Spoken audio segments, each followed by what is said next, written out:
Welcome to You Had Me at Black. I'm Martina Abrahams. This week's story comes from Adha. As a first-year teacher, he caught one student bullying another, but later struggled to identify him to the principal. I want to say that we recognize that parts of this story are problematic, and You Had Me at Black does not condone the school's actions in this situation. But we chose to share it because sometimes we do fucked up shit too, and we can all improve in areas of cultural competency. Before we get into it though, we are 3 days away from our Houston live show. So Houstonians, grab your ticket before they are all gone. And if you're not in Houston, tell your friends in Houston to get their tickets. A portion of the ticket proceeds are going to Bread of Life, an organization serving the community with meal programs, medical services, job placement, and a lot more in the aftermath of Hurricane Harvey. So no matter where you're listening from, you can support by giving a donation. For tickets and donations, go to youhadmeatblack.com/livehtx. Alrighty, let's get into Adha's story. Here's what happened. I want you to breathe all this in,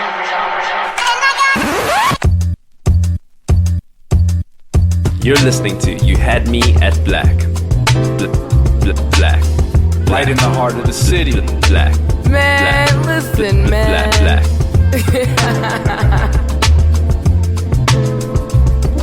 This is You Had Me at Black, and we live, baby. So in 2011, I started working as a middle school special education teacher, and I still teach right now to this day. But I started as a middle school special education teacher, but I'm from a place called PG County, Maryland. Make some noise, you ever heard of it? In gorgeous Prince George's, right, the only thing we know as diversity is a good mixture of black and white. So I moved out to East Oakland and started teaching at this school, and on the first day of school, I started in this school because I was like, I want to mold minds like me. I want to change the world. I want to work with at-risk youth, like D'Angelo was just saying. That's what my whole point of being is, right? And first day of school, my principal's like, yeah, we're 30% Asian, 30% Latino, 30% black. Welcome to East Oakland. And so I was like, okay, all right, this is going to be an adjustment. And the year went how your first year at a job usually goes, right? I sucked at it. I was terrible. And I'm in front of kids, so you think you're an authority figure, but you're not. They ain't listening to me. Like, I'm 22 years old. Like, they don't give a fuck what I'm saying, right? They don't. And every day is a journey. I'm holding on by a string. You're late to class. So what? Like, that's what every day is. And I'm making it barely every day. And so if you don't know, Oakland Public Schools close at 1:30 on Wednesdays, and the teachers meet for like an hour and a half. Hey, yeah. So I'm in like January. Like every day is a journey. I'm barely making it. And in like January of my first year, we meet for like an hour and a half. So I teach special education, right? So the fucked up thing about teaching special education is your classroom is in the basement, everybody else on the main floor. It's real. So to go to this meeting, I have to go from my basement classroom and up to the main floor.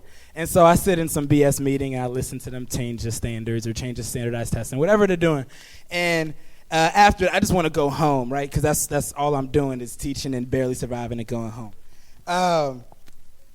And I take a stroll after this meeting back to my classroom down in the basement, and I have to roll by this dungeon bathroom, like the nastiest bathroom. You remember school bathrooms? Like, they're grimy.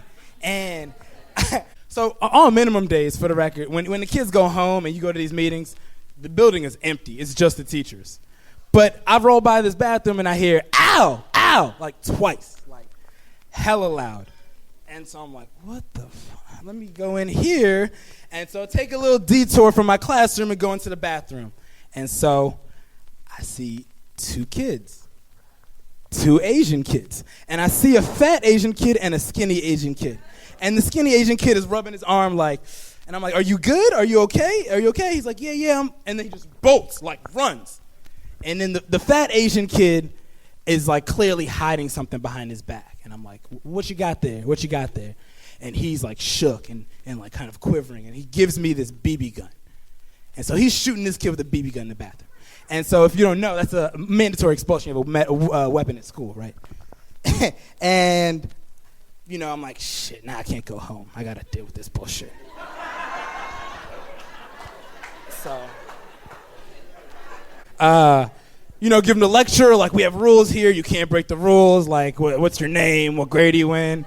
My name is Jackie. I'm in the 6th grade. And I'm like, all right, I have to take you to the principal's office. Like the same thing you hear on a TV show. So I'm taking this kid to the principal's office, walking out our bathroom, and we're walking up the stairs, and I'm walking with this kid, and I just hear boom. And I look out the fire exit, and I'm like, this motherfucker. And he ran out the fire exit and bolted through the street. And I was like, all right, well, let me go out. He actually gave me the BB gun, so I just want to have it. And I look out in the street, and I look both ways. I don't see him. He's gone. I was like, well, shit, I got the gun. I'll give it to the principal. I know his name. I know what grade he's in. It's fine. So I gave it to the principal, and him and the vice principal are having a meeting. My principal is this short Asian man, great dude, great educator. My assistant principal is this dreadlock, old head black dude who just has seen it all, and you know it. They see me as this youngin', this rookie who like messes up, but his heart is in the right place, so they keep me around. Like that's what.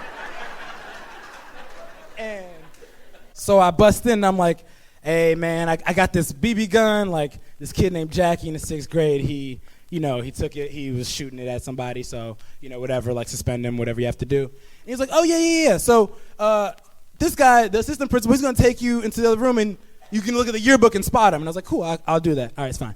So he gives me the yearbook.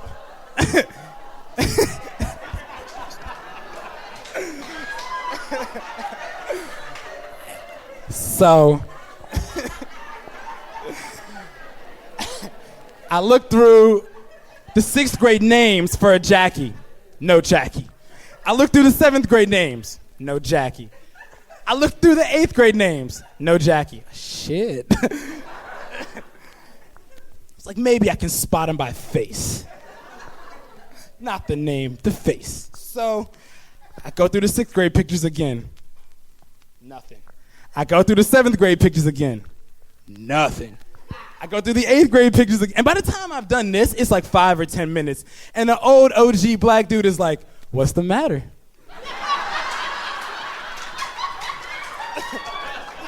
You want to say it? You want to say the Asian kids look alike? And I'm sweating. I'm like, no.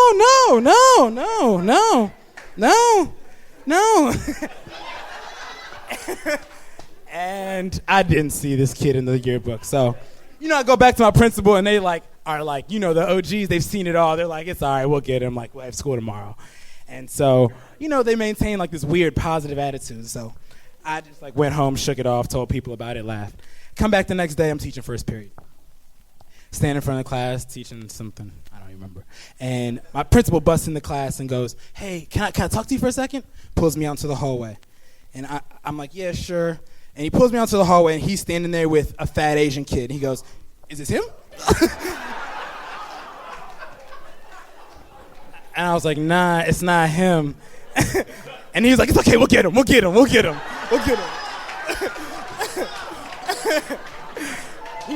Yeah. And so at this point, this story is crossing the teacher paths. Everybody's hearing it. And so they're like, oh, it must be Donnie, who's the one bad Asian kid. And it sucks because when they're Asian kids, they don't have that many bad ones. But the reality is, the unfortunate truth, right, is if it was a black kid, they would have known who it was off top, right? They would recognize him. They've been in the discipline system before, right? And since it was an Asian kid, it got harder to spot him. So, but this continued for a couple days. My principal continued to bring fat Asian kids to my classroom and ask, is this him? And I said no every single time, and I lost so much hope. And in my heart, I was like, I'm not gonna find this kid. I was hoodwinked. I suck at this job. What am I doing? He beat me. A 13-year-old beat me. And I was just dejected, and days had passed. I think a week had passed. And so I'm walking out on the yard because I have one kid who has like a physical disability. So he's at PE, and I'm like helping him. And so I'm walking with this kid, and he, we're just walking and talking, and I look across the yard. And I saw him. And I did not give up. So I walked in the principal's office. I was like, I got him! And so we brought this kid in. He was weak as hell. He was like, yeah, I did it. His name was Henry. He was in the 7th grade, and he was expelled. And that's it. This episode was mixed and mastered by Miles Dotson. Thanks for listening to You Had Me at Black. If you want to hear more stories like this one, leave us a review on Apple Podcasts. This is season 4 of You Had Me at Black.